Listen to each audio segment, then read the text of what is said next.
নীলাদ্রির কাছে আসবো আইনজীবী, তো তার আগে শঙ্কুদেব হাত তুলছেন। আমার একটা পয়েন্ট আমার জাস্ট মাথায় আসলে, শঙ্কুদেব একটু বলে আমি নীলাদ্রির কাছে প্রশ্নটা রাখবো।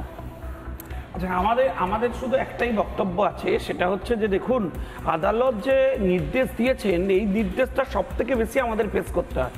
আমাদের বিরোধী আদালত তো বলছে সমস্ত পলিটিক্যাল পার্টির ক্ষেত্রে রেস্ট্রিকশন দেওয়া হয়, সেক্ষেত্রে তৃণমূল কংগ্রেস এমন কি যায় যে তৃণমূল কংগ্রেসকে রেস্ট্রিকশন দেওয়া হবে না। এবং আমাদের এই ধরুন কসবা কাণ্ডে আমি লাস্ট একটা উদাহরণ দিতে চাই। এই কসবা কলেজের সামনে আমাদের হাইকোর্ট যেতে হয়েছে, আমাদের তো প্রত্যেকটা কেসে হাইকোর্ট যেতে হয়। তাতে আমাদের 3000 লোক যেতে বলা হয়েছিল, মানে বলেছিল যে 3000-এর বেশি লোক নামা যাবে না, না হলে নাকি রাস্তা পুরো অবরুদ্ধ হয়ে যাবে। এটা রাজ্য পুলিশ বলেছে যে এটা করতেই হবে, না হলে করা যাবে না। এবং আপনারা দেখেছেন সকাল থেকে আমাদের মঞ্চ বাঁধতে দেওয়া হয়নি, হাইকোর্টের নির্দেশ থাকার পরেও আমাদের দ্বিতীয়বার আবার হাইকোর্টে গিয়ে অনুমতি নিতে হয়েছে। এবং আমি আপনাকে বলছি, আমাদের কথা ছেড়ে দিন, যে কোনো স্বেচ্ছাসেবী সংগঠন যে জায়গায় তৃণমূল কংগ্রেস সভা করে ওইখানে আরেকটা সভা করবার জন্য অনুমতি চান, দেবে না। এটা যেন পৈতৃক সম্পত্তি তৃণমূল কংগ্রেসের। ঠিক এই জায়গাটাতেই আদালত প্রশ্ন তুলেছে। এই যে আমরা 600 কিলোমিটার দূরে ওই দিন বিরোধী দলনেতার প্রোগ্রাম রেখেছি নর্থ বেঙ্গলে, বলছে ওখানে করতে দেবো না। কেন? এই অগণতান্ত্রিক অ্যাপ্রোচ, এই রাজতন্ত্রটা কেন? আমি এই জায়গা থেকে বলছি যে অন্য সমস্ত ক্ষেত্রে, এমনকি আপনি অগণতান্ত্রিক বলেন, এই বলছে বিভিন্ন জায়গাতে, এমনকি অভয়ের মিছিলের সময় তো আমরা দেখেছি একাধিক সময় সেই সময়তে পুলিশ পারমিশন দেয়নি। আমরা দেখেছি যে বিভিন্ন জায়গাতে যখন চাকরি প্রার্থীরা, চাকরিহারারা, তারা বিভিন্ন জায়গা থেকে নিজেরা সংগঠন বানিয়ে রাস্তায় নামছে, সেক্ষেত্রে পারমিশন দেওয়া হচ্ছে না।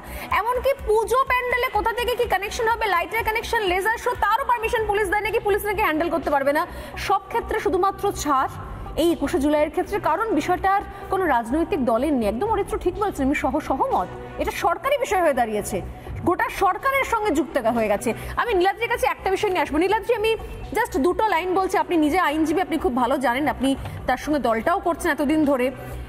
বলা হচ্ছে যে সকাল 8টা থেকে মিছিল করা যাবে, 8টা পর্যন্ত মিছিল করা যাবে, সকাল থেকে 8টা পর্যন্ত মিছিল করা যাবে, তারপর আবার 11টার পর মিছিল করা যাবে।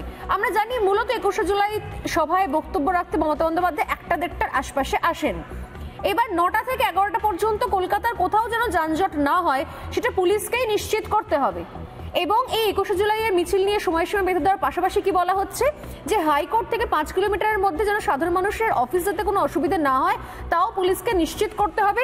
এবং পরের বার থেকে এই 21শে জুলাইয়ের জন্য আরো দুটো বিকল্প লোকেশনও জমা করতে হবে। আমার বক্তব্য, সবাই তো দলের তো রথী মহারথীরা বলছেন যে এটা নাকি অবাস্তব। আপনার কি মনে হয়? সকাল 8টা পর্যন্ত মিছিল, তারপর আবার 11টা থেকে মিছিল, পশ্চিমবঙ্গ, কলকাতা কি 8টা থেকে 11টার মধ্যে আগামীকাল কোনো মিছিল দেখবে না? মানে এটুকু অ্যাসিওর করতে পারবে তো পুলিশ? আপনি আশাবাদী? 21শে জুলাইটা তৃণমূলের জন্য একটা আবেগের ব্যাপার। যে ঘটনাটা হয়েছিল, তারপরে যেভাবে সময় পেরিয়ে গেছে, হ্যাঁ এখন ঠিকই আমি কিছুটা মেনে নেই যে সেই আবেগের সঙ্গে সঙ্গে সময়ের সঙ্গে সঙ্গে অনেকটা কিছু চেঞ্জ হয়ে গেছে। এখন 21শে জুলাই যেরকম আমরা ওই শহীদ দিবস বলে পালন করে তৃণমূল কংগ্রেস, তার সঙ্গে পলিটিক্যাল এজেন্ডাটাও ওটাকে লে ডাউন করে দেওয়া হয়।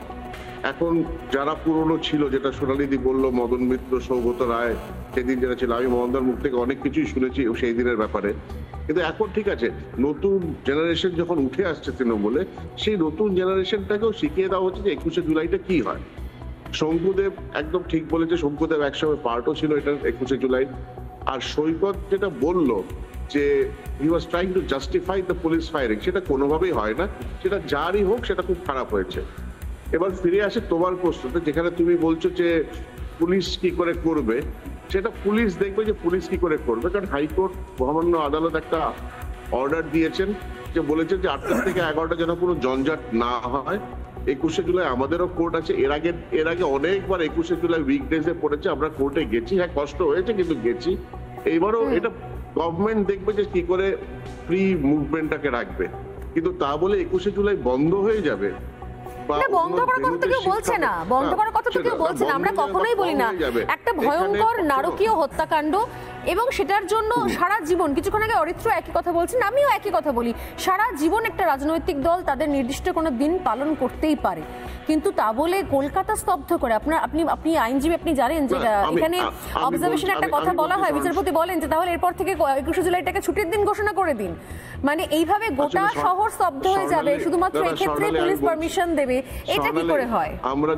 আমরা যারা আইনের ছাত্র, যারা আমরা প্র্যাকটিস করি, আমরা জানি যে লর্ডশিপের ওরাল অবজারভেশনটা কতটুকু নিতে হবে আর কতটুকু নিতে হবে না। We go by what is there in the order.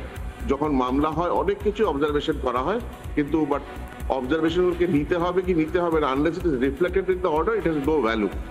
এবার আমি ফিরে আসছি, এই তুমি যে জঞ্জাটের কথাটা বলছো, হ্যাঁ অরিত্রের কথা আমি মানি, right of assembly, freedom of assembly, reasonable restriction থাকতেই পারে। এটা প্রশাসন দেখবে যে কি করে 8টা থেকে 11টা খালি রাখে।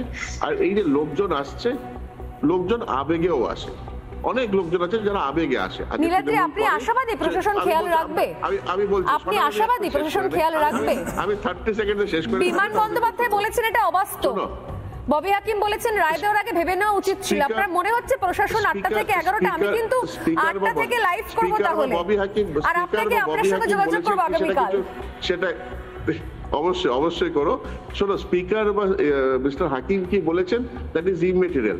পুলিশ কমিশনারকে দেখতে হবে যেহেতু রাইট অফ ফ্রি মুভমেন্ট আর কোনো অসুবিধা না হয়।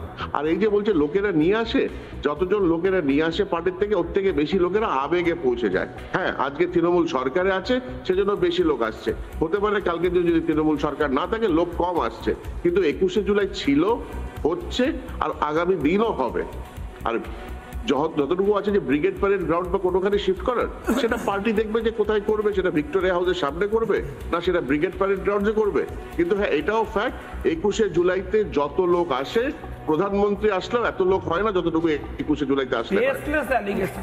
দুর্গাপুরের যা লোক হয়েছে সেই লোকই সামলাতে পারছে না 21শে জুলাই।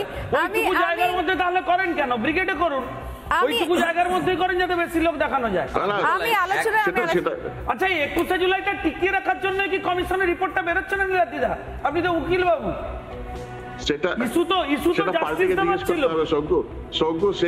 এই প্রশ্নটা আমাকে না করে